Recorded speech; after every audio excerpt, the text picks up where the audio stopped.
What do you do when you lose your love for your music? How about that?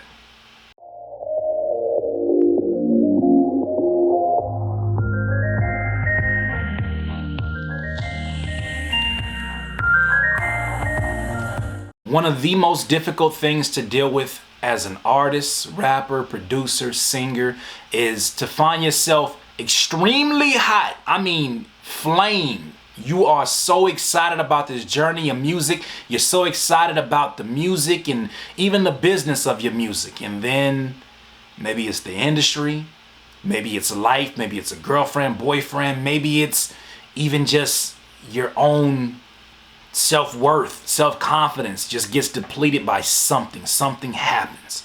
I've seen it happen a million times. And what happens is the thing you're supposed to love the most ends up being the thing that you start to hate the most, or the thing that you start to regret the most.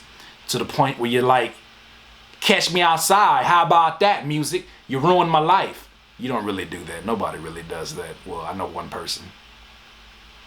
Anyways, I digress. When you find yourself being super hot and then now you're super cold, here's the biggest issue I think is that you need to check two things. The first thing you need to check is almost the same thing as when your car breaks down, or when your car, it looks like it's getting ready to break down. Some of us, we check the thermometer, whatever the thing is on the car, where it tells you if it's too hot or too cold. If it starts overheating, you want to see that first. Here's the two things you want to check first. Obviously, Curtis does not work on cars, but here's the things you want to check first. First of all, your energy. Second of all, your why.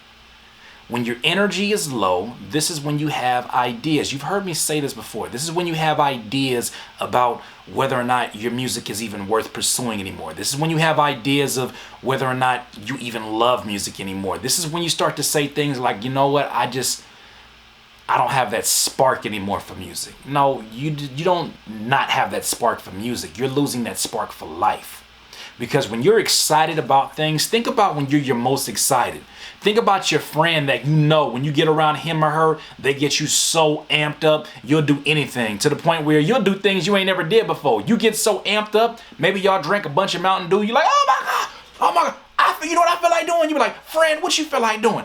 I feel like punching a elephant in the neck. Bro, we should go to the zoo and do that. You ain't down. You ain't down. I'm down. You ain't. That's the kind of energy you have.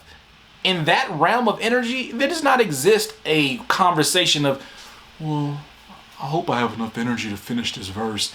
I really just don't have the spark for it. No, that is low energy environments and low energy feelings. When your energy's high, when you're around people that are making you excited about it, maybe that's something else too. Maybe you need to get around people that are going to push your energy up to where it needs to be.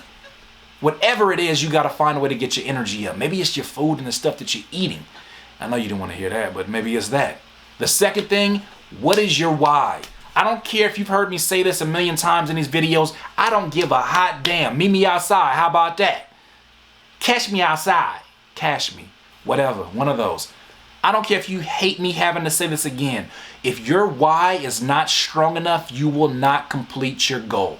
You will not accomplish your dream because you're just going to lose the steam. You're going to lose the desire to do it. If you're only doing this and your only spark in music is to be famous, you're going to get that. And then it's going to be like, now what?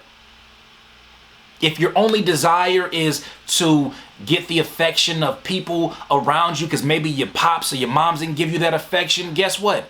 You'll get that affection in different ways and you still won't be happy. Even if you're doing it solely for the money, there will never be enough money. You've heard J. Cole say, I heard him say it just this recently when I first watched the Eyes documentary. There's not enough money. There's enough people in his position that tell you that. There's got to be something to it. So check your energy and check your why. A sustainable why would be to have forever growth, or to help people, or to guide people along the way, or to inspire people, to motivate people, to do something for your community or for your area that nobody has ever done. These are things that can push you for the rest of your life. To grind for your family, your mother, your father, your auntie, your grandma. These are things that are going to push you past people who are just weekend warriors. Once again, that's another Curtspiration. Look, if you part of that notification squad, gang, gang, gang, gang, gang, gang, please get yourself up there and get into that notification bell so you can get these videos and get this juice immediately. Immediately. I like that word better. Subscribe to the channel. If you have ideas that you want to hear covered or questions, please leave it in the comments below and I will gladly get to it. Look, if you find that you're losing the spark for the music, don't immediately blame the music. Start to look within first and see what you can fix there, and you'll start to see that everything else in your life, including your music, will be affected. In this life, you will not be full of life until you decide to live life to its fullest. Curtis King and CurtisKingBeats.com. I can't listen to you. When I listen to you, it's a liability, 'cause you be mentally killing my inner energies.